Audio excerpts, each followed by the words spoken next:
Long days and pleasant nights. Welcome back to Walk Along the Beam. I am here with my step brother, Steve, the voice White Walker. And we are ready to get into these last three comics that make up the Dark Tower, limited series that Marvel did.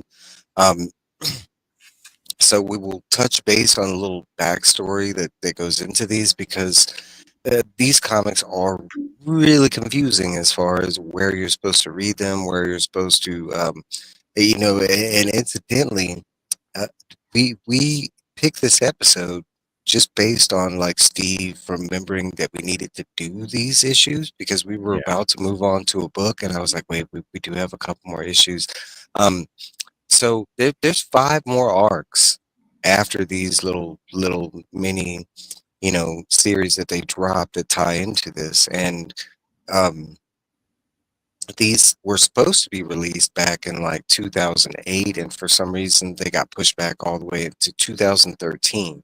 I mean, you're talking about a gap in when these dropped. So we have like two more arcs that dropped in between these because we had the Battle of Toll and the Man in Black series, and then these, Evil Ground dropped, and then another arc dropped, and so fell Lord Perth. Um, Let me say hi to some people that dropped by. What's up, Phil? Thanks for stopping by. And we Yep. got brother Trev in the My chat. brother. Thanks, Trev. Are all the Dark Tower books in the omnibus?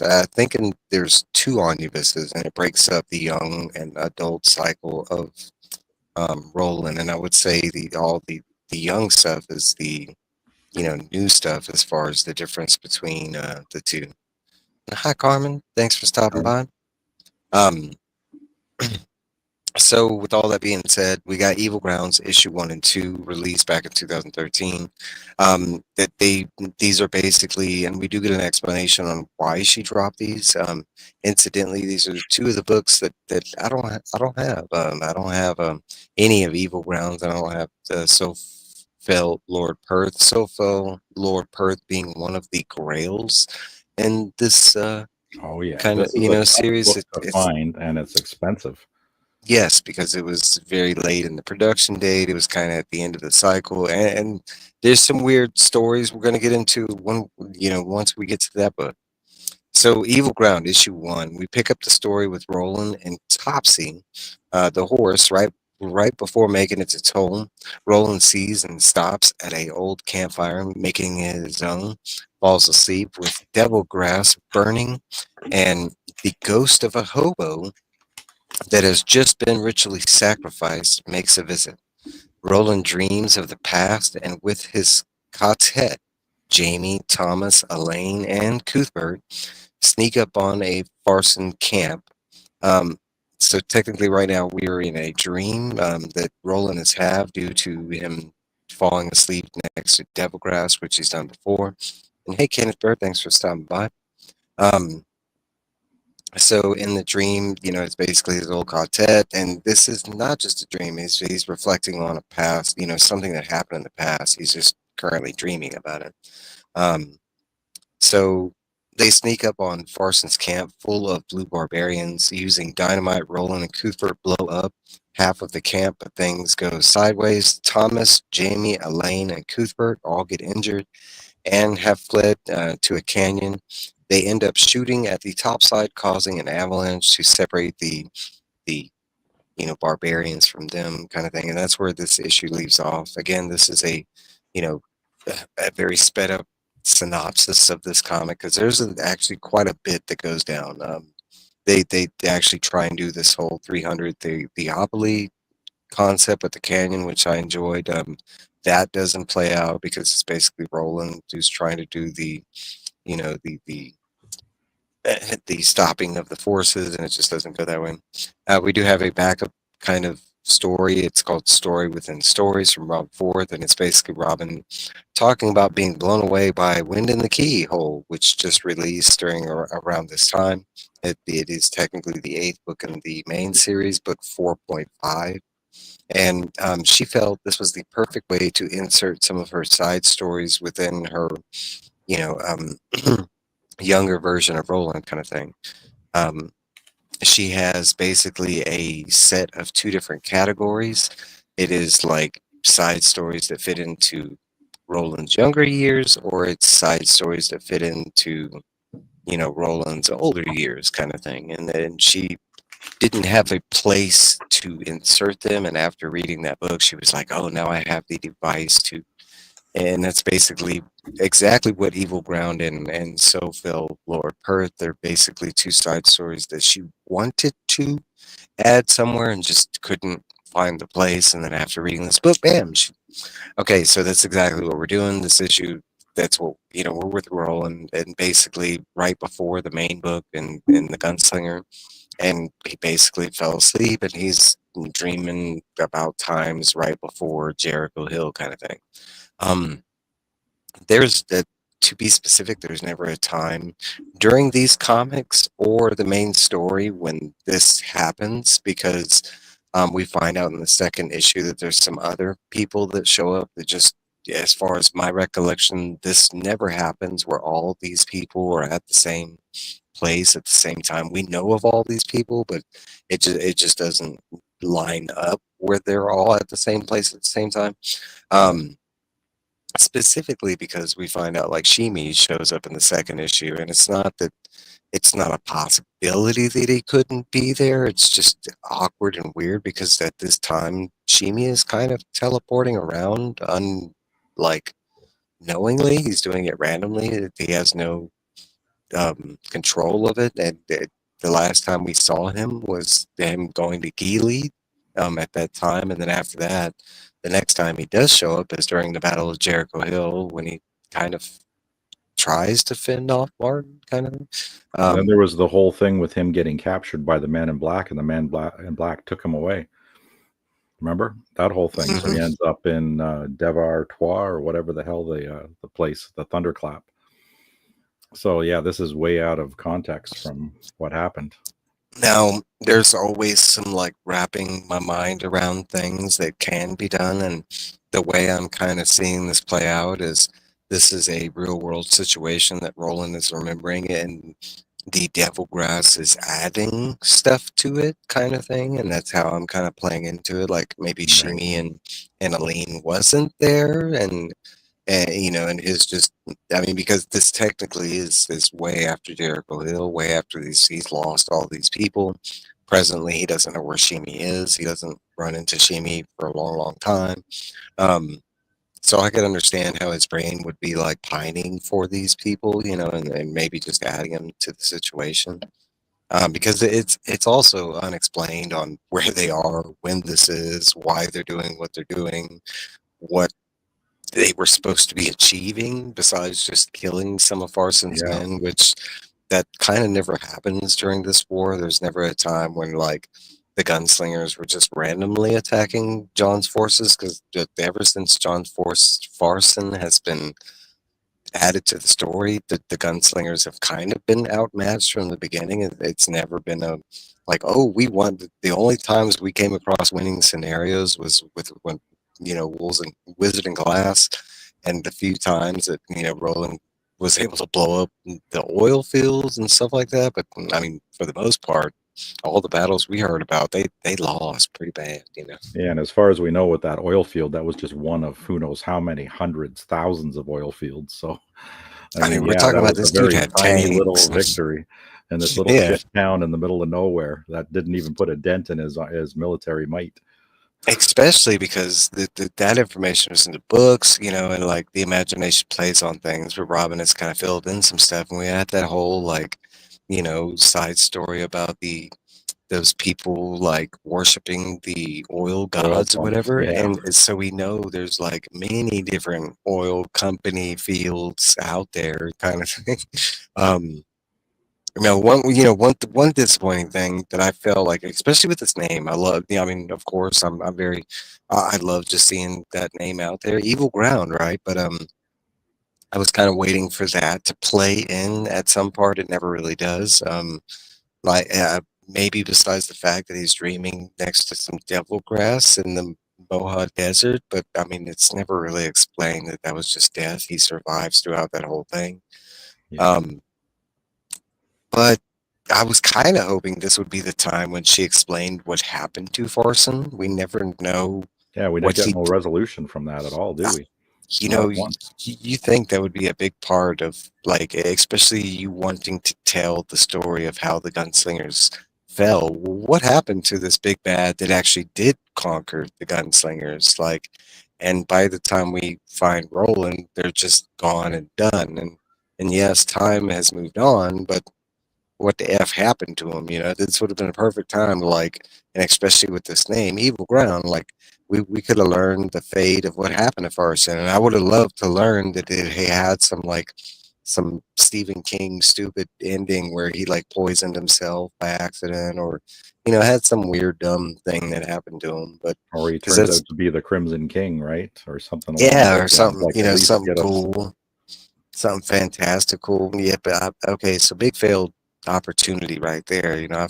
I feel like at all the side stories, I get the want to tell the Battle of Jericho Hill. Was it the battle that I wanted? I think we've talked about this, not necessarily, but it was all right.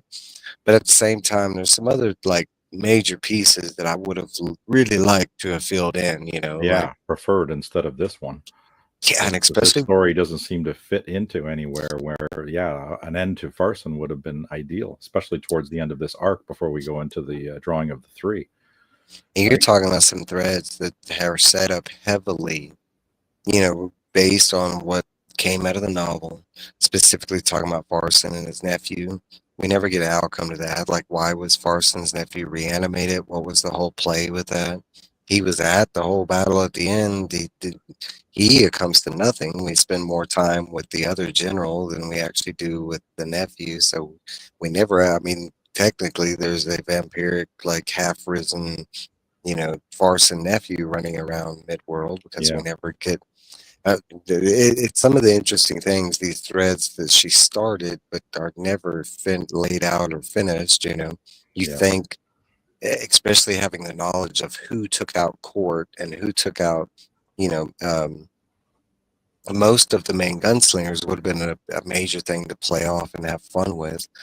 And it's just kind of seeded into the background and never looked at again, especially since there's 5 more arcs after this. There could have been, yeah, time to play. I don't know. Okay, yep. yeah, Opportunities lost. and I'm going back to, like, some knowledge that Robin gave us specifically, like, 3 arcs back, and specifically with the Battle of Jericho Hill, and her taking on this project, and she had the want and some of the ideas laid out.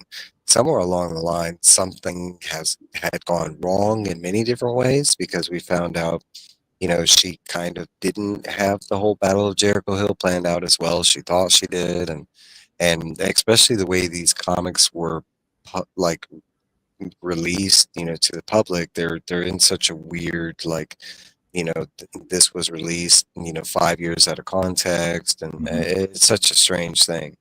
It's funny because as we get to the end of this, it does remind me of a very gunslingerish series. Like, the way this all came out and played out, it kind of fits into that type of mid-world, like, time is moving on kind of thing. Well, time just moved on, so 5 years later, we're just going to drop it. Yeah, So, um, I did have a question, but, out of all the bad guys in that we could have seen, that she could have gone back to, why the Blue Bear Barbarians? Like, we yeah. didn't Like even they get popped up. introduced. I mean, we didn't even get introduced to them until, like, the actual Battle of Jericho Hill. That they'd never shown, been seen, talked about, and then the Battle of Jericho Hill. Okay, that's a new element, and it's cool. We got, like, these whole side stories based on them, and why are we going back to them? Like, what was the, Yeah, I don't get what do that you? one because I mean, yeah, they talked about it in the back of the books about how they have that blue dye that they put on their bodies, and it's got antiseptic. It makes them, more susceptible to. They can take more hits. But yeah, I thought that after the Jericho Hill, I remember them talking something about them being hard to control. And after this was done with, I figured that we would just release them, but apparently they're still part of his camp, which is weird. And that whole camp seemed to be just made up of those barbarians. Not only that, but even from a writer standpoint, why go back to them specifically? Like, Yeah, and the only thing I can think is like she created them, so it's like kind of highlighting something that you created within this universe. Because other than that, I don't see any reason for us to go like. When we got to the situation in the book, which happens really quick, it's like 4 panels down on the first page. I was more accepting like slow mutants or especially how much slow mutants have been used, but maybe that's for the best kind of thing, because redundance can become a problem. yeah. I don't know. I thought it was really interesting that we were, and especially because we got all, like you mentioned, all these known effects of the blue paint and stuff, which in this, they're not, none of that's used. Like it's not The expressed. gunslingers Like, just mowed them down and blew them up. yeah, I mean, which is another question to the whole thing. But this is the most injured we ever get to see any of the gunslingers, and I'm even including the Battle of Jericho Hill because all those were pretty much a one shot, one kill type of situation. Yeah. In this battle right here, everybody but Roland gets injured, and like some of the most like ironic, like one guy gets shot through the arm as he's talking to somebody else, like Another one got shot it, twice in the leg. Yeah. poor Jamie. But like this was the most time I felt like the, I mean, not gunslinger ish. Let's just say it felt like a bunch of kids that were with that had guns that had snuck up on these blue barbarians, and we were seeing the result of their thinking, because even Roland's plan was like, we're going to sneak in here and we're going to lace all their armory, which that's great and everything, but you're talking about what he had to do to get there and all the things that go wrong after it. Plus the It trap. Yeah. no, and I get that.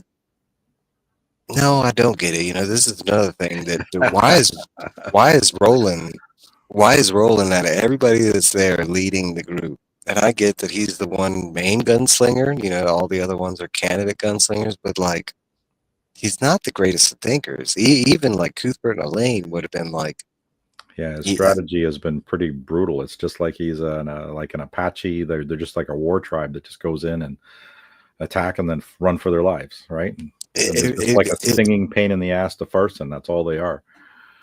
it really reminded me of the scene, and I want to believe she was watching this movie and she was like, I'm going to use that scene from that movie.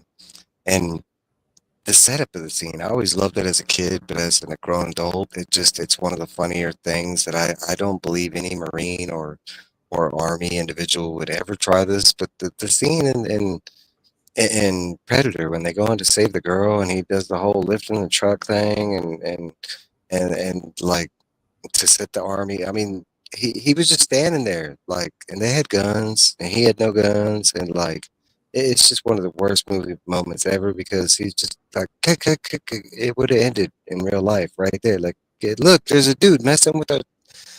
That's what the scene reminded me of because I get that they snuck in there, but eventually, like, not even before he gets to sneak out, they're alerted that they're there due to Roland banging some pans, which Another ungunslingery, ungunslinger thing. You're talking about the most ungunslinger thing. There's but like an like obvious trap, like an obvious alarm system, which was real simple: a string and a bunch of pots and pans, and he and hits it. it's and it's supposed to be explained that like gunslingers are like one of the most conscious things out there. They're like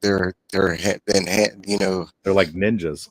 They should All be their able to sneak in focus there. is enhanced. Like, I mean, even the way the movie portrayed Roland, like he's able to see with this keen sight that's almost like to an eagle sight type of thing. Like they do have like these superhuman reflexes and powers. Like they're not just regular people.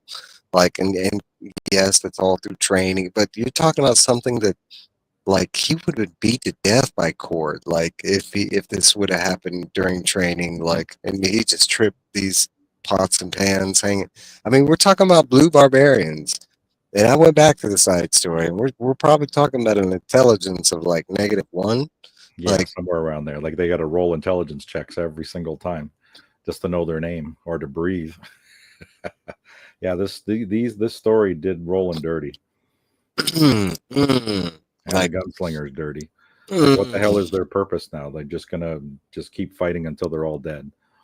I'm one of those people where it's like I'd love getting more time with some of the other members that we don't get a lot of time of in the books and the comics. But like Jamie and Thomas, every time their names pop up, I get excited because we never get a whole lot of details, and it's always the like failed writer thing. Like you could give us a little more on Yeah, them, like and yeah. make it canon. Like that's all right. Like you could like have Jamie sneeze all the time. We find out he's allergic to stuff, and like small little bits. I mean, but man, Like we get. Aline seems to be a character that was so underused. She had so much potential, didn't she? And then they didn't bloody well use her for anything. Like she ended up cannon fodder. You're talking about another great like side character that's taken from just like a sentence that was created into this glorious character that's not used for I anything. know. And not only that, but the way Robin uses it, because granted, this is her and Peter David writing this, and I can kind of see how Peter David was, because how he was on board. But man, you talk about slamming like the way men treat women kind of thing is like Hmm. heavily in here. Like every time, and this has been day one with Aline, and it's like I get it, yeah, but at the same time, I don't. I don't even know if like other worlds would have these same like standards that we have built into society. But this whole like, yep, she's a woman, and all she's good for is cooking, and right after that, you're going to imply that the reader of your comic book knows the source material because Shimi is a cook, and you put Shimi there. And there was that conversation in number two, and that very scene actually happened, right? And you see what Elaine did? She cuffed him in the side of the head for suggesting that she be the cook.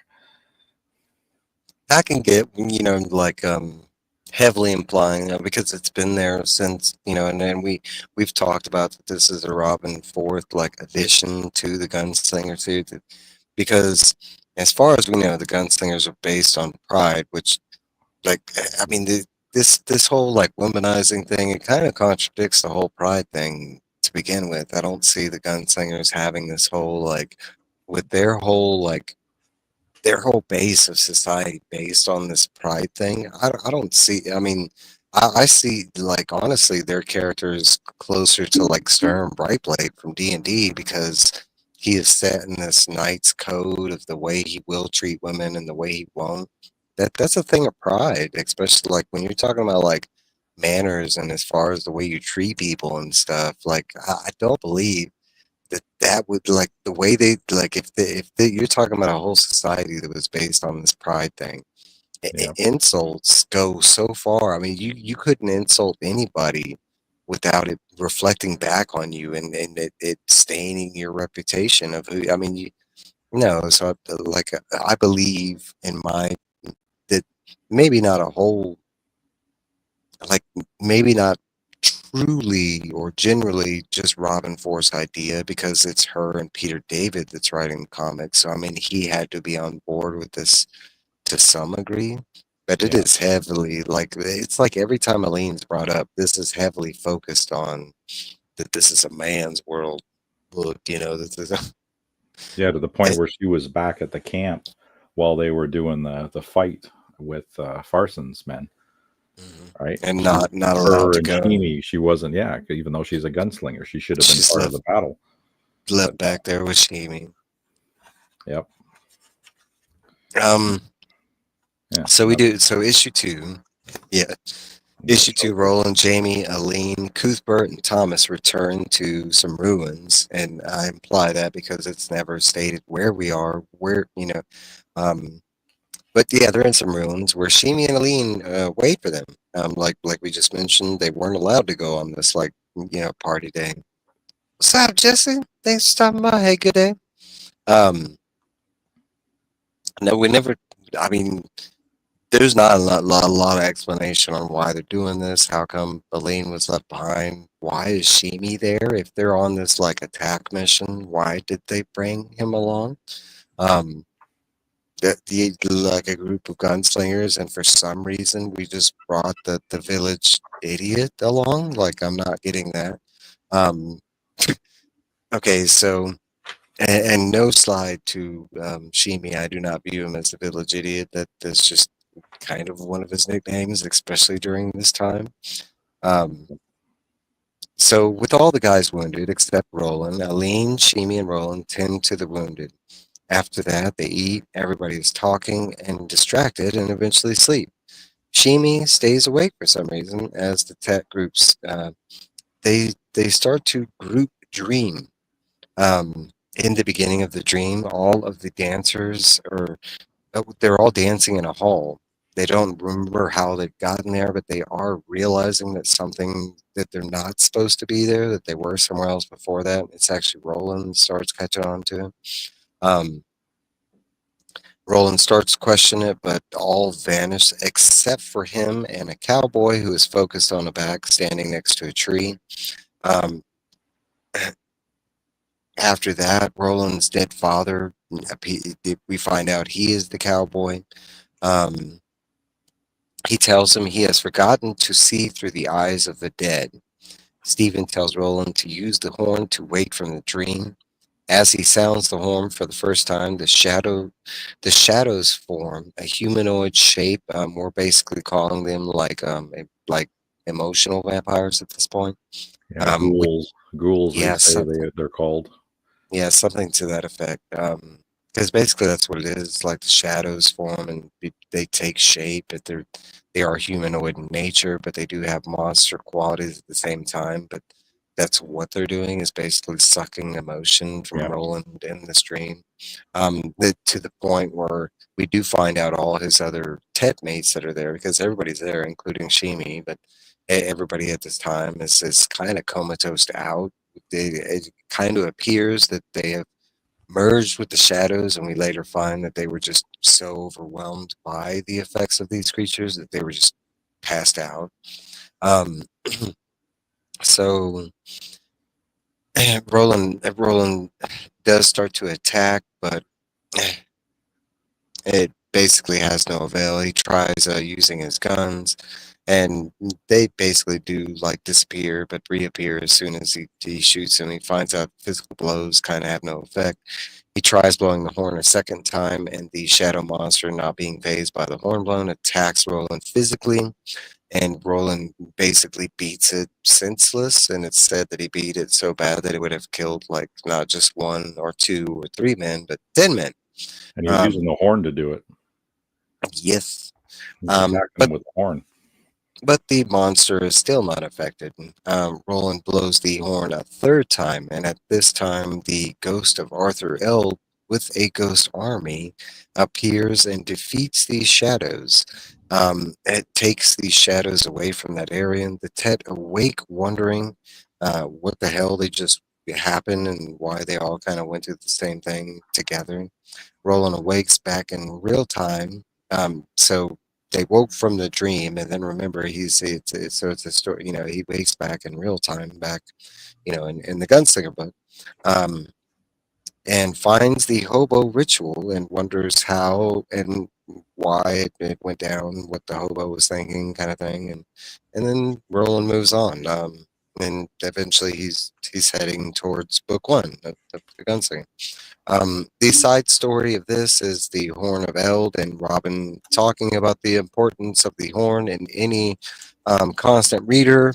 If you don't know the importance of the horn, then I get to take that constant reader thing away from you. You get Because stripped of the constant reader. yeah, because you weren't reading constant. No, yeah, that's kind of what I mean. Brolin actually has only like four main magical artifacts that are kind of there from the beginning of the story, and the horn being one of the ones that he's supposed to have, and it's super important, and we're told from the beginning how important it is, and it's not there. So yeah, from the beginning, you're kind of explained that the horn is pretty important. We don't know why it's important, and we don't find that out until book seven. But we know the horn is important, and he forgot it. Dropped Um, it at Jericho Hill. Toothbird um, had it. yeah, given to Cuthbert to sound, and because he even blew told, it sweeter than Roland ever did. yeah, and told him 3 times to go back and pick it up. And even says to himself, "I need to go back and pick it up," and he still forgets it after all that. Um, Especially because he does know the poem, according to the comics at this time, so he knew that the horn was that important. Yeah. Um, so we talked a little bit about this backstage, and we have to talk about this. But so for little backstory and explanation on who is writing this and how important she is to this. But we're talking about Stephen King's second command, Robin Forth, right? And she wrote this along with Peter David. This is like this some stories that she wanted to tell. And you're talking about the importance of who she is into this series. She basically is in charge of connecting all the dots to the series for Stephen King. And in this little 2 issue series, we get so many mistakes. Like, Oh yeah. and right here, if you were paying attention, constant reader, I did announce a huge mistake within that last synopsis, and that was not something I added. That was something that Robin added. But we get the mention of a cowboy, something that Roland is never privy to into the last book. Jake actually refers to it when he finally admits that Roland looks like he did most of his life is from a Western story, something that he is not aware of because he's not from Earth. Doesn't He doesn't exist have, there. yeah, It he doesn't did that. exist. And he's even told to explain to the group that genres didn't exist because they have all their stories encompass all those genres that we Mhm. have, including sci-fi, western, romance, nonfiction, fiction. It's just all their stories had all that in there. So like this concept of the cowboy, like, and I can get that this is like a narrator saying that the guy looks like a cowboy, but then we get panels of Roland calling him a cowboy, Yeah. and not only that, but like, okay, and we've mentioned some of the some of the ungun singer characteristics from the first issue. This one just paints Roland as one of the worst gunslingers I've ever seen because the cowboy is literally 20 feet or what appears to be 20 feet, let's say 50 feet at the most, standing from Roland, and he doesn't recognize that it's his own father. And I get that it's a ghost, but Roland never had a problem recognizing any other ghosts before. I mean, he knew what the speaking devil was. The second, what that wasn't even an issue. He was like, "Oh, there's a speaking devil." Yeah, I did. Yeah. Um, and you don't even recognize what your dad. You talk about forgetting the face of your father, which is, I mean, Part of their the f- credo. the first line in the damn credo. You don't forget the face of your father. Well, that's probably Eh, why he was a bad strategist. And it's too bad that that happened. I know. And yeah, it's within his dream, and he is younger, but still, those energy. And we don't know, is that the energy vampires that created that, manifested that, or is that him kind of snapping out of it No, by I want seeing to the say face of this. his father? Okay, so we're in a dream, and Roland's reflecting on this, right? So there's importance on why he's reflecting on this, and we do finally get some of the message. And okay, it's Roland reminding himself about the horn as one of the messages, which is so out of context because during the main journey, Roland does not remember the horn. So a writer implementing more versions of Roland getting told that he needs to remember the horn isn't a good thing. It just plagues on my knowledge of Roland's memory, and him. It really conflicts because Roland has a wonderful memory. The only time Roland forgets is when he needs to specifically use that thing, like in the riddle contest. All of a sudden, his Yeah, he's got a knowledge, million freaking riddles in his head. yeah, and all of a Where did they sudden his come from? knowledge, and like Yeah, he we can't know remember the damn why. horn, but he can remember 6,000 riddles, and plus Yeah, all his training.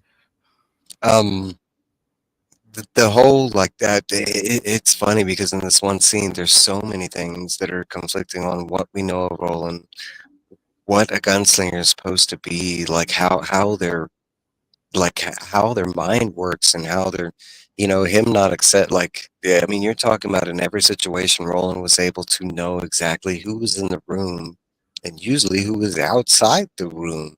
Yep, Like, and and what we was get a going on. yeah, we get a situation right, like right here, where you could say it's like a glam type of situation, which Roland has some privy to, but like, and he is the first one that comes out of it, but none of the other gunslingers know what's going on, and then they're so easily successful to the dream, which is again very ungunslinger like. We're not talking about regular people. Like Shimi's the only candidate that I see that That would, was aware of what's going on. yeah, and um, so I only get the importance of the horn. The other importance, the other thing that is brought up is that he's forgotten to see through the sight of the dead, which is never ever mentioned through not only the comics but the main story or any other king story. Um, I don't even know what this implies. Like, how are you supposed to see through the dead's eyes? Like, I mean, like his father says that to him, and I can see that but it's, I mean, you're talking about parent to child, like you did. I mean, It's probably supposed to be something along the lines of like you don't make the same mistakes that these people did because they're dead now. So look at their mistakes, look through their eyes. I couldn't grasp what she's trying to. I mean, Um, yeah, I couldn't grasp what the expression was, and especially because like right after that, Roland's told to use the horn to wake up from the dream. He does that constantly, and yeah. nothing. Not, it has no effect, kind of thing, and He had to blow it magically, 3 times to bring Arthur's little ghost army to chase off those energy vampire things and I that were really like called that. But ghouls. like, why is that a thing? Like, why did Eld and um, Why didn't they come on the first blow? Why did it take what would three? What was the significance of 3 times? no? And I was hoping maybe like a 19 reference, maybe like, which throughout this whole thing is never referenced, which it could have been. It's kind of funny because we know that the whole cycle of comics, all the arcs included, is 19 total. I mean, that the love of 19 still there, but you're not going to add any of that during the main. Um, but I want to say that kind of is her, like, her escape hatch for some of the inconsistencies that we've noticed, kind of thing. Hmm. And it's funny, I've read most of these, when they released, and without having dissected it, I had not caught a lot of these inconsistencies. Like when we're talking about the Battle of Jericho Hill, and you like recognizing that the other guys dressed as the gunslingers, and like I had not caught that. I mean, we're talking about a whole other town that had gunslingers, like Yeah. some big inconsistencies. Hmm. Like there should have been notes kept somewhere to keep all this together. And then what the yeah, Aline, how many times did she change throughout the whole thing? And then the only Especially thing because that we really talked about was different levels of the tower or different realities or different versions of reality. The yeah, maybe this is a different loop or whatever. I mean, that's the only. It's not told, but that's the only way we can fit these inconsistencies in, because what bogs me is these are stories you're so passionate about the Dark Tower thing, and I could think of million stories like that. I could, especially threads that we had in the main series, and we've talked about this. Little a book of short stories of stuff that could be told, kind of thing. Now, whether or not I have that full story there, I'm not exactly sitting down with that, but this is from a person that's told us that she has these stories and she wanted to tell the world, and then we get these stories, and it kind of reminds me of what I just explained. Like, I have the concept of these stories, but whether or not I had the whole thing laid out, and that's a whole Mhm. different story. And it started strong, but then it just started to piddle out on these last ones. I Yeah, mean, the So Fell Lord Perth one was an okay story, but it was just anecdotal. I mean, a story within a story that's taken from a story kind of thing. Yeah. There's not much like originality. There is, but And then outside of stolen from David and Goliath, essentially, is what it is. well, that's what I was talking about, taken from another, Yeah, taking that story. Yeah, it's a specifically ripoff. taken from. So let's get there, because we touched base with a Marvel Comics Limited series, So Fell Lord Perth, issue number one, a one of one. Um, and this is a big moment within Dark Tower, like Yeah, I mean, because it is something that's brought up like three times within the main series. You know, it's the story of Lord Perth is referenced by Roland. You know, in the Dark Tower series during Wizard and Glass, and it, like I want to say like twice at the end. You know, it comes up in detail, and we're never officially given that story within the main. You know, so it is another one of those threads that it was like, oh, cool, you know, it's cool to get like the full story on what Roland was referencing, and it's kind of plays out exactly like it sounds, you know. So again, I had mentioned both of these were originally planned to be released back in 2008. It did got pushed back till 2013. Issue one, basically, we are right after the Battle of Jericho Hill. Roland is with a dying Aline. Roland is in the process of taking her back to Geely to be buried next to her forefathers, including Court. While taking Roland, he generally kind of mentions Lord Perth and Aline not knowing the story. I'm going to break right there and let's get to our first inconsistency. We're talking about the Arthur L's legend. gunslingers. Yeah, and Arthur L's legend and what they Court, had to her go through uncle, the in one this. who trains gunslingers. Okay, so back on point. That blew my mind. Like, and I love the setup of the story. Like, yeah, Aline just never heard this story, and Roland's just got. I mean, it's a great setup for a story, but when you know the characters, it just. Okay, so Roland spins a yard, sits down, and tells Aline the final in her final moments. Tells her the story long before Arthur Eld was king of Midworld. He starts in the town of Topeka. Yeah, that's Topeka, Kansas. Topeka. Yep. And Topeka has been under attack by mutants and harriers.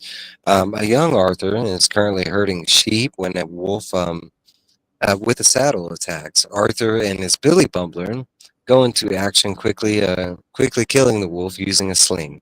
Arthur notices fires in the distance and head back into town. He makes it into town, and a scout just happens to come into town at the same time. Perfect Tales of timing. an right tales of an army led by a giant called Lord Perth. Arthur backs the story, showing the decapitated wolf head. The town goes back to the wolf body, and they send three more scouts to verify the first scout's story. Arthur is told to stay behind and watch the sheep, and his mom decides to follow the scouts instead with his friend Bertrand. The scouts find that the first scout undersold the army, um, now planning to flee. Basically, the three scouts, that's what they plan to do. They plan to go back and tell the town, hey, we got to get the F out of here. Um, Arthur comes and alone goes into the enemy camp, finds Lord Perth, a giant, and basically slings a rock at his knee, toppling him as he was mounting his giant wolf. The wolf ends up falling on him, causing more damage, and he ends up breaking his own neck. Um, After this, the army flees, basically saving Topeka. The merit of the story is one man can make a difference. Aline dies, and Roland promises to call her name at the tower, which He doesn't. yeah, he doesn't do. Not only that, but he promises to call her name first at the tower, Which which also he didn't do. he didn't do. Um, okay, so and no side story in this one, but we do get a very touching note from Mr. Ralph Macchio, which was the editor at the time, explaining to the fans that he wanted to thank them and for this long journey of the story, but this was the last and final issue. For reference, this is not. There's five more arcs after this. And incidentally, 6 months after this was released, we get the first of those first five arcs. It's one of the weirdest things I've ever come across in comics because we don't get the end note from Ralph Macchio alone. We also get the end note from Robin Forth, who claims this is the end of the series. Um, it's very strange. Like, And then all of a sudden, boom, we get 5 more arcs plus a bunch of other books on top of it too, because it wasn't just those 5. There no, was a that there was, guidebook and yeah, there was I think in total, there was like like more like 10. 46, 46 issues. Yeah, I did not go look up, but I did mention that Ralph Macchio was the editor at this time, so it might be an incident where he was misplaced, fired, moved, maybe at this time, and that's why he didn't have knowledge of the continuation of this. There's no explanation on that, and I tried looking it up, and without having to go into like some Sherlock Holmes detect. I mean, no, I couldn't figure out why we got an end note at the end of this comic, because this is not the end. so they Um, could sell more books. They went, "Oh, okay, we're gonna keep going. We didn't quite do 19 yet, so we need to do more." So suddenly you get into the drawing of the 3, which is the next arc, which is just copies of the books that we know. Because you yeah, read those ones, the prisoner, the sailor, the lady of shadows, all of those, they're all just part of that they're book. just illustrated versions of the book, plain in format. They didn't change anything, and they're Yeah, I not don't think even there was like. any new material, was there? Was there No, really there's anything not. new? There's no new side stories. There's no deviation from what we know from the books. I actually did due diligence and I read the next two arcs in the series that precede this, and there's no difference from the novels. It's just illustrated versions of the books. And for context, they're not in a straight format version. It starts at one part of the journey and then And then flash forces to another yeah, part of the journey with no context on why they're jumping there and why they're telling, like, what the importance of jumping to those times. I don't see. I mean, all of it's important, but the specific times that we jump to, besides introducing like Susanna and Eddie, and and Jake and all that's that. Yeah, yeah, that's the only. So I don't. Okay, so in hindsight, maybe that's why we got these end notes from Rob Macho and Robin Ford, because this is the end to all the original new material that she put forth in the comics. Because after this, all the other stuff is not anything new. There's no new side stories. There's not even new editorial notes from Robin. Um, like why she did this, because we get a lot of that I mean, in each of these, that's all we got. We didn't get general news side stories. We just got like why I chose to do this and what's the importance of the horn. um okay, with all that being said, I actually love this one. So Lord Perth, I thought it was oh, yeah. excellent. Like it, So did I I. mean, I enjoyed the book. yes, it basically is David and Goliath, but it's not. It's just the concept of one man going up against a giant. That is, but the whole like the other context is different. Like, the original story, David does become a king. I mean, there's a lot of parallels you could say, like, Oh yeah, because we even go, even the uniforms. Did you notice that the Perth's men were all wearing yeah, like we're Roman dressed. Roman uniforms, right? Yeah, I did, which I thought was a funny and weird touch. I don't know, because she threw the tanks in there, Yeah, which there I were thought tanks that were I wearing Roman armor with the skirt things and the helmets and the whole bit, right? like, why would they be wearing like the Roman? And it is expressed that because this is known too, that Lord Perth did come from another world. It's never specifically stated that he came from Earth. The comic does show him with Earth tanks, so it kind of implies that he did come from a version of our Earth, which I think is kind of unique and funny. But like, the two timelines that they show us don't line up. Like, why would Mhm. they be wearing Roman barbarian armor and then have like, how would you even have the knowledge of the tanks or the okay, I mean, I like that he's got the tanks and stuff. I don't know about the whole Roman barbarian look. Like, why? Yeah, and I, then riding wolves when you have tanks. and what was with the wolves? I love the wolves. I love Yeah, huge that was cool wolves seeing the with whole den of saddles. wolves. And Yeah. okay, like, That's first like question. wargs, like in Lord of the Rings, right? I think that's a Yeah, Lord of the Rings touch. I love, like, when you get an animal that we're just not accustomed to see being ridden, like bears or kangaroos, or I love seeing when that is in fantastical thing. Okay, I love seeing that here, but they didn't even use it. We get the wolves with the saddles. There's never one moment when there's a scene when they're on the wolves with the Yeah. saddles, like he was about to mount a wolf. I mean, like, And then okay, abruptly one, it's over. You decapitate the commander, and then that's the end of the whole army. The army demoralizes just because that one commander is dead. So that part kills me too. Like, what kind of military organization would have, where one guy gets killed and that's the end of the whole bloody thing? it's one of my like least favorite biblical stories because it's the one that sounds so far-fetched that like that it just doesn't make any sense. You're telling me that one guy walks up to like this whole massive army, calls out the king of the army, and like, I mean, he kills them, and then the army just disbands, and like, oh, that's it. We weren't into what we were doing. Like, we were Yeah. just really following that guy. Yeah, we were Uh, afraid of him, and we followed him because he said so. like Now we everything don't just, have to. and like, and it's funny because watching Star Wars and stuff like that, that's how I kind of envisioned, as a kid, how Star Wars played out. Oh, they killed the Emperor. Everything's done. And as you find out, no, that's not how it works. It wasn't. There were still admirals and No, there commanders, was like divisions that hadn't even learned that the emperor had died. There and were they just still, carried on doing what they were doing. yeah, the money was still there. Everything was operating as business. I mean, how did it? I mean, so You to got have like Stalin. this army just, like Like, he must have dissipate. had a second in command, a third. He must have had a command structure, and one of those would just assume command and then continue on.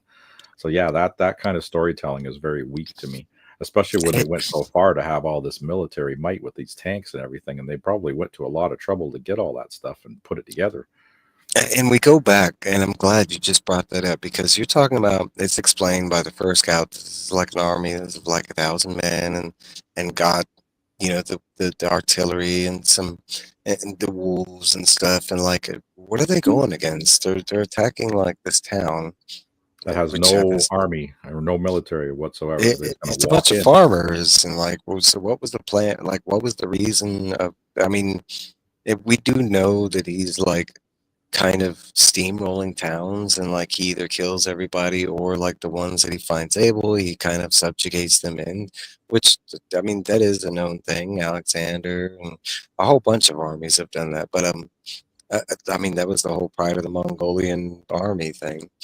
Okay, so they did that with like meritable towns that had like the means of incorporating that. I mean, we're talking about he's doing this to a town of like sheep herders and farmers, and it's like 30 strong. Like it's not even like a sizable town. Like, Just walk and in, take what you need, and go. okay, and I get it that we're way back in like King Arthur days, but we're talking about Topeka, Kansas, which happens to be the focus of one of Stephen King's major novels, The Stand, and it happens to be a major focus in the Dark Tower series because they go to the Stand in the series. Yeah, Um, the Wizard of and Oz. this, and we get to see both versions of Topeka, Kansas, like in the Stand and in the Dark Tower series. And why does this version of Topeka, Kansas look medieval? Completely different. Yeah, Like, well, I mean, I get that it's way back in the day, but this is an intersection of like our Earth with like, and this is supposed to be the intersection of the beams breaking and the worlds mixing. So why is Topeka, Kansas there at this time to begin with? There was no mixing of the worlds at that time.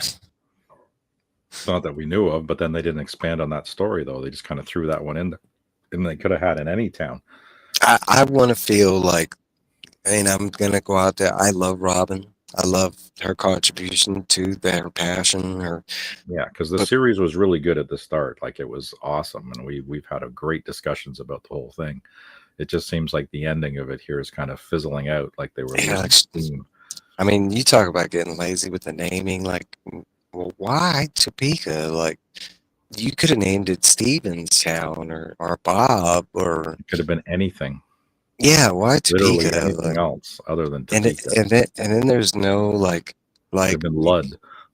well Well, hold on, because you're missing one of the main things about Topeka that was like a staple in the version of Topeka that we saw in the Dark Tower series. How did they get there? They came in by a freaking train that had been told that they traveled that route for thousands of freaking years. So the train station would have been there. Like, That's true. That's very true. Right. I mean, you're talking about. I understand it. Like Because the technology this was some of the great old ones, which was even beyond Arthur Arthur L. L. He took somewhere the freak is technology, and I get that it looks medieval, but you're missing like the staple of why they were there. Hey, Chop. Stop, shop. Thanks for stopping by. Um, Yep. I mean, and Those massive plot holes. you're talking about her most beloved book, and she states this a lot. Outside of the Gunslingers, Wizard and Glass, that's the whole reason why she wanted to focus on a lot of this prequel stuff, and that's a big part of the book. I mean, you talk about that's pretty much the end of the Wastelands and end of the Wizard and Glass is them on the train finishing the riddle contest and heading into Topeka, and like we could get all the information on why Topeka is there, and you forget all that. I mean, Yeah. Maybe she was substance abused at the time. I don't know. It almost seemed like it, eh? Or the she. editors had hold of it, or just, yeah, it was just, it seems like it's very hasty and I want to say calculated. that up until this point, like there's a lot of greatness in this, but it gets to a certain point where there's just some laziness, like. And it's like I kind of like it and I kind of don't. But why is there a Billy Bumbler with Eld? Like we're just getting lazy Why with is the he a place. sheep herder? That okay? So Like, I and then we kind saw his dad and his mom, and they just look like just, his dad's losing his hair and stuff. And yeah. I Well, I mean, mean, okay. crap. So I kind of like that. That came as a shock. Okay, so I was a Simple brand new reader beginnings. for So Fell Lord Perth. This was the first time I read this one because of how rare it was, and it just, later in the cycle and the whole publication problem.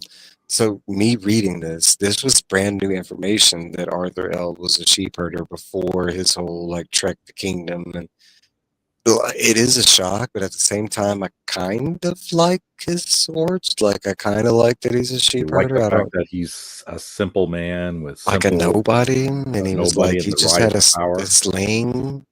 I don't know why he had a sling. Like, I mean, we're talking about in a world where they have guns and swords and knives, and you're protecting your wool. I mean, your sheep with a sling. I mean, now granted, he rocked with that sling, right? I mean, like every freaking rock that he slung out, He like fired I, the first one through the eye of the wolf, and that didn't quite kill it. And then the next one went right through its mouth and right then through the his back of mouth, its through head. the back of his. Yeah, that was dope. Yeah, that was Um, cool.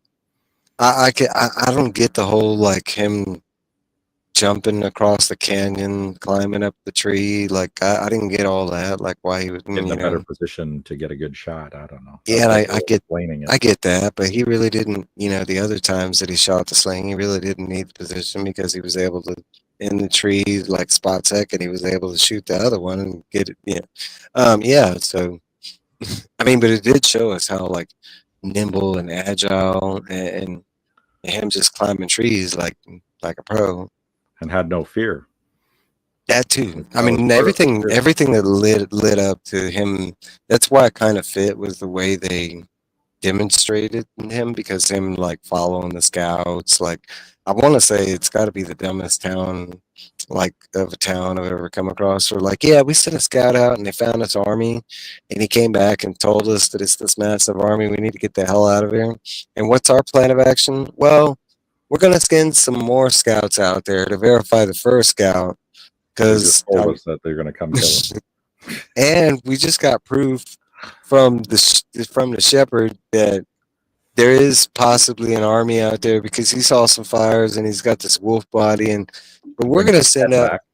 we're gonna send out this other scout, to verify all that, And then what was their plan? Their plan was like, well, we seen it. Let's get the F out of here. Like, why wouldn't that have been your plan in the get go? Like, why even send out some more scouts? Like, Just to make sure. yeah, not In only case that, but those first scouts were untrustworthy. Well, you did find out that the first scout did undersell. They were like, "Oh shit, the army's way bigger than 1,000 troops. It's like 10,000." And then they got like tanks, some stuff that we've never seen before. Not to mention some giant ass wolves that are just pinned together like buffalo. Like I didn't get that either. Like you They're can't all really sleeping on like top of each other. Yeah, that was actually kind of eh, a you can't really herd That's just like wolves what like you that. do. Oh, yeah, but I think they were doing like sled dogs and stuff, where all the sled dogs would sleep Yeah, together. So I think that was the idea behind that one. But yeah, it's a hastily put together story, and yeah, again, a ghost of a book. Like it's taken me like a couple of years to track this sucker down. I I remember mean, when you I got it. hunted and hunted for this Yeah, sucker. I was happy when you got it, kind of thing. That's how I've never actually seen it out in the public kind of thing. Um, no, I mean, but even though we are like highlighting at some like inconsistencies, that they were overall not bad reads, and you know, with my mind wrapping some things in there, it's still not out of context. You know, I mean, I can still include this into now when I go back and Roland references, oh, the story of Lord Perth, oh, I know that story, I know it went Yeah, down, because even though, now we've got it, and yeah, it's true, and it's these are all brand new arcs that we didn't previously know. So that's why these books needed to be included and all that. But yeah, that Lord Perth one, that's the David and Goliath. I get where they were going with the premise of it. You know, you take out the leader, and sometimes that's all that matters, and you can demoralize people. But I mean, it didn't work with the gunslinger. Stephen got taken out, and Roland just stepped up. Again, the command structure was there. They still lost, but at least he was there. I try to reflect on Aline and whether or not this is like good moments of her life or like bad moments. Like, would you enjoy some random story at the end of your life, like as you're being dragged to your grave? Like, I don't know. Just something Like to distract you is what it was all about, really. I it's like it's kind of like I like that, and then I don't. Especially when you get down to the backstory where Aline actually wanted to be with Roland. She thought the actual romantic like appeal on two Yes. different lines would have worked out. That because they were both gunslingers, that would have worked, and because they were like both in noble houses, that would have worked, kind of thing. So that And then in whole Evil like Ground, it showed that too when they were in their dreamscape. The two of them yeah, were romantically involved there. yeah, and to have like kind of no compassion at the end of it, like, well, I'm taking It you back. it is I what mean, it it's what is. you want. You want to be buried next to, Yeah, skin it was that's falling so off corpse. passionate. Well, because he still had Susan in his head, right? I mean, that was his true Yeah, love at the time, right? I always go back to like that. Like if the loop had been different, if he would have ended up with the lean, I think I would have preferred that story versus him losing his first love. I I could see that being the Thelma and Louise story minus the ending, them reaching the tower and achieving, I could really get behind like a power duo, And that would be a happy gunslinger. ending then. That's not what he was going for. He No, he didn't want a wasn't. happy ending. And No, that's exactly what he didn't get or did get. He didn't get a happy ending, or we didn't get a happy ending, because that's what no, we're used to, right? We're used to having these D&D stories and these romance stories that all have happy endings and everybody lives fairy happily tale. ever after, right? I do appreciate that Stephen King likes to live in the real world, and it sucks, but yeah, guess what? I mean, And I not think every. part of not knowing what happened to Farson is part of that. That's that disappointment in reality. So I'm Mhm. almost thinking that was purposely put in. Like you don't get to see the ends of these guys because why would you? The story It's moved a also different direction. also leads to say it's kind of like Lord Perth. It could be so insignificant, it's not needed to talk about, kind of thing. Yeah, Because even the Man in Black and his ending, right? mm, I love his ending. Yeah, it was good. It's epic. Mhm. Spider food, Yeah, yummy. you talk about one of the. I mean, when I think of like villain endings, and because in comic books it's touche, right? You never get the comic book endings because nobody ever really dies. But in Yeah, mainstream stories, like there are finite endings, and this, I mean, there are. I can reflect back on different villain endings and stuff like that. And for me, that the Man in Black's ending is not only fitting, but it's one of the better endings to a villain's arc kind of thing that I've ever come across. He I got know a his lot of people, comeuppance.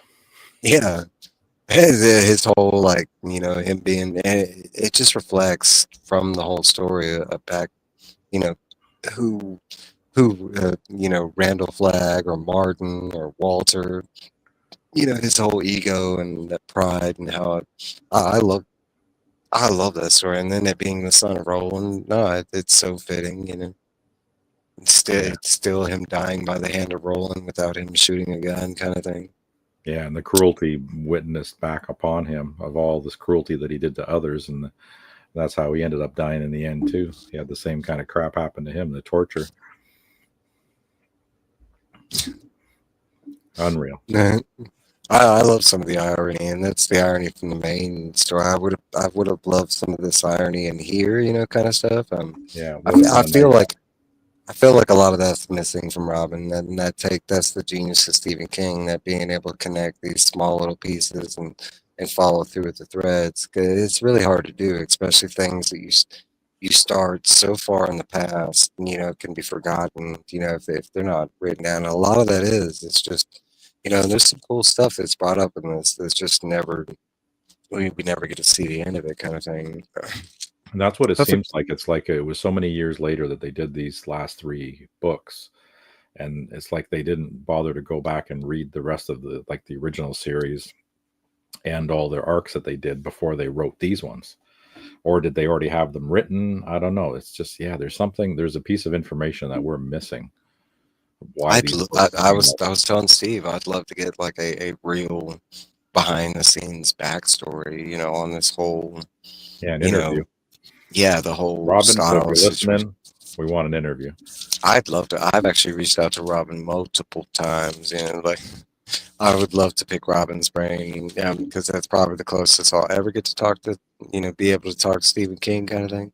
Um, Get them all on the no, speed dial there. Hey, come on. right. No, but overall, I mean, this whole comic arc, I was very satisfied as a fan. Even though it's funny because fans have plagued Stephen King with the whole inconsistency thing within the books, and if I can overlook those, I can overlook these in the comics. And like we mentioned before, this feels like once you start getting to the inconsistencies, they don't necessarily feel like errors, or it starts feeling like this is a different loop kind of thing. And I always like that explanation is because and kind of in my explanation of the loop, the events that happen during the loop happen. It's everything in between that would be different, based on his choices and his decisions, his meeting of people kind of thing. That's where I feel like the loops are different.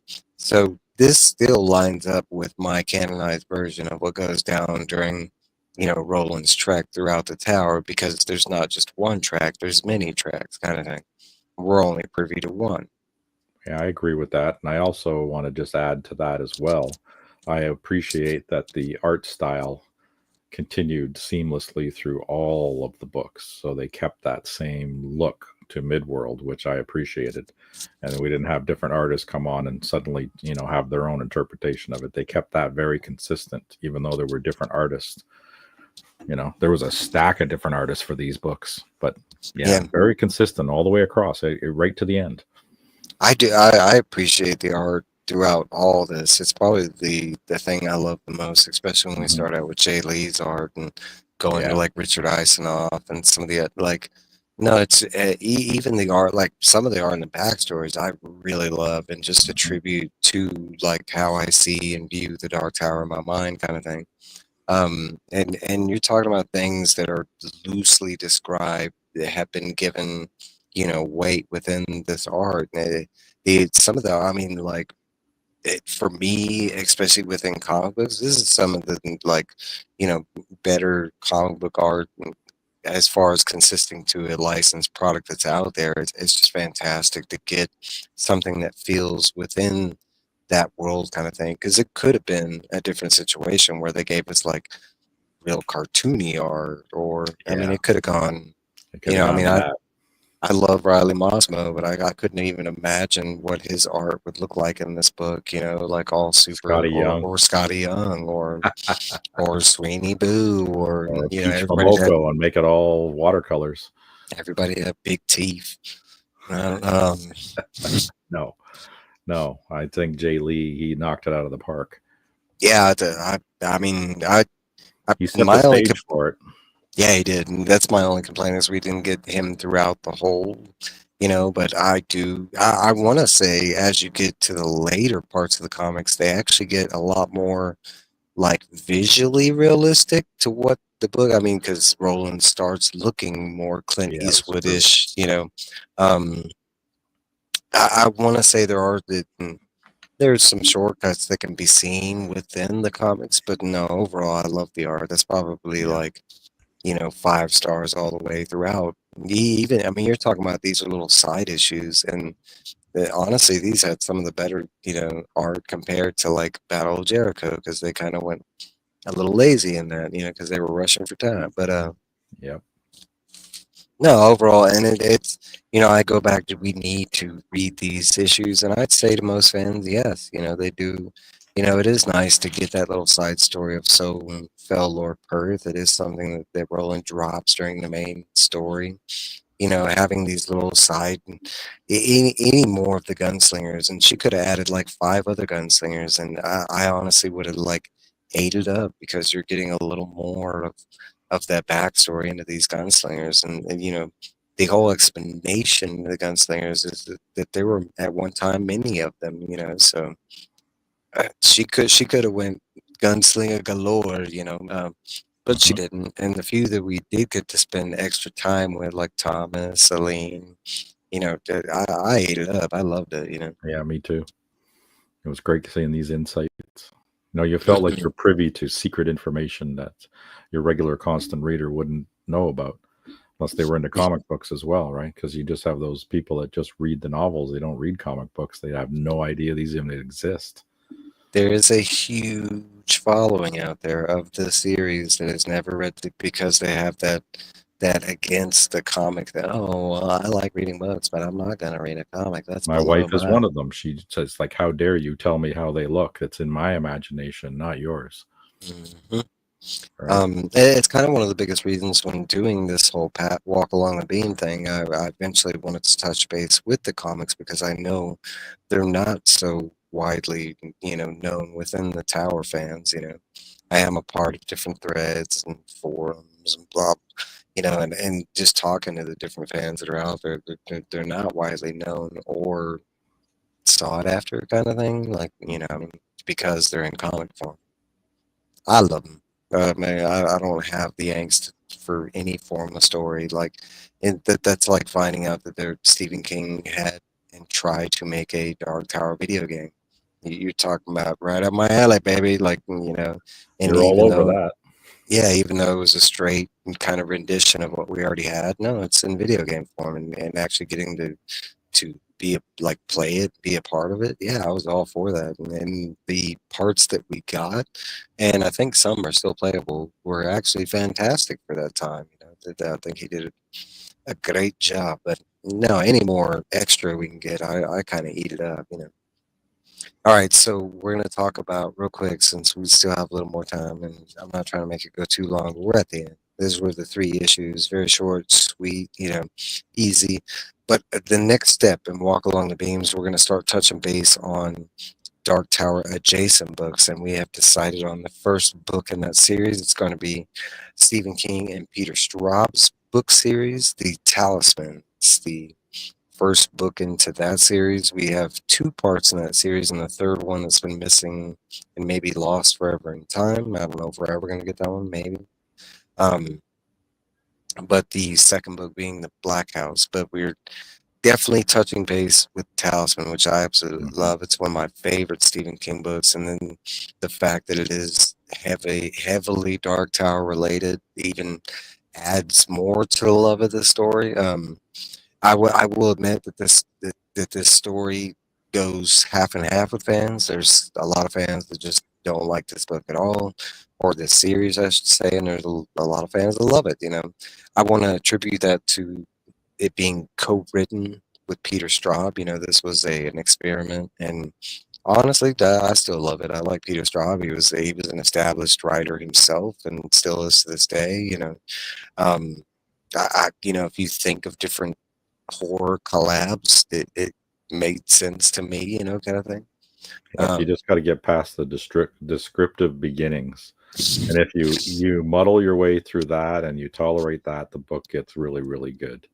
And I had a hard time with the Black House with that. That whole beginning was driving me insane. It was like a good it's an jarring. eighth of the book. I was just ready to throw it into the fireplace and say, "Okay, I'm done with you." And I have my thoughts and theories because there's not a lot of the explanation on why the two books are set up like that. But I want to say it's Peter Straub's attempt at mimicking Stephen King's already descriptive nature. Stephen King is a well-known descriptive writer. It's one of my favorite things about him.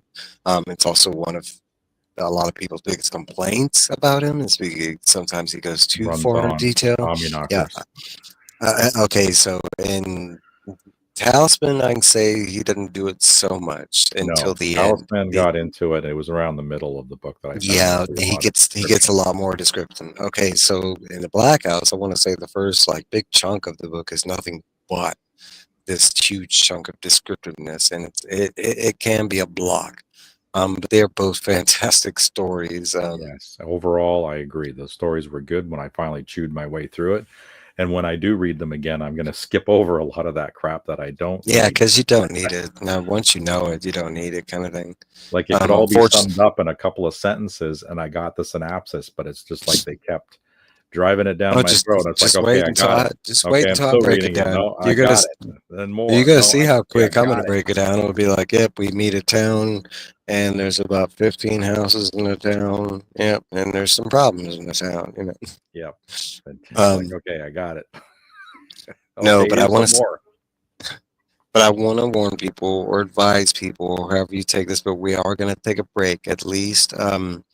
I want to say a 3 week to a month gap before we touch base. I want to give people to read this book who want to read it and join along with our discussion or whatever. And I want the chance for maybe a couple other people to join along if they'd like to. And I have seen hopes of one new addition to our tech, which I would love. But if it's just me and Steve, I'm not going to hate on it either because I enjoy our conversations about the dog town. Yep. And Talisman is going to be a lot of fun. There's so much. I mean, to me, Talisman is like Stephen King in his drug-fueled phase, like having the most fun he could. And it's to me, it's everything that I wanted out of that style of book. I couldn't. I've been waiting for this to be made into a movie because I think it formats into a movie like perfectly. I Yeah, it's think like the a way Huckleberry Finn kind of thing. it is, and I mean, he explains it at the beginning. That's what he was trying Or to go Tom for. Sawyer, right? Yeah, that kind of Yeah, stuff. yeah, yeah. And I like Tom Sawyer. It was one of them. Especially out of the forced reads that we had to read in school. Tom Sawyer Hmm. was actually the one that I got into because it was Me kind of a too, because it quest. was a good adventure, like that. Yeah, it Treasure was kind of. Island, Robinson Crusoe. Mhm. Those are the kind of books that I like too. I ate those up. I like those type of tragic stories. I have had many different book collections, and Huck Finn and Tom Sawyer are always on my shelf. Like I've owned it many times. It's just, and I wouldn't say I constantly reread, but I have gone like because Tom Sawyer is so Stephen King connected. I go back and forth. He likes to reference Tom Sawyer a lot, especially during Mhm. the Talisman. Okay, Sure so does.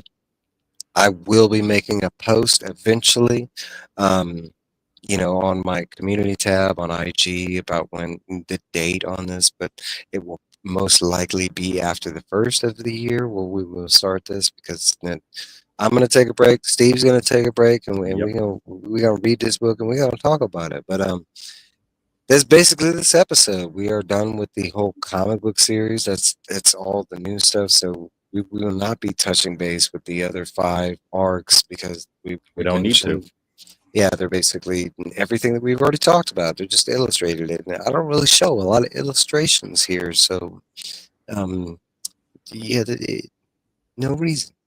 But guys, I want to thank everybody that stopped in, that's watched us, that spent a second of your time showing up, commenting. I mean, it does mean the world to me and stuff. And everybody that's on the replay, please comment below, especially if you have anything that we missed. I'm always looking for, I mean, because there are heavily biblical references that me not being so knowledgeable in that, I overlook those. There's always references that if you don't have the knowledge on, you're gonna miss it, kind of thing. So if you have that knowledge, lay it down in the comments below.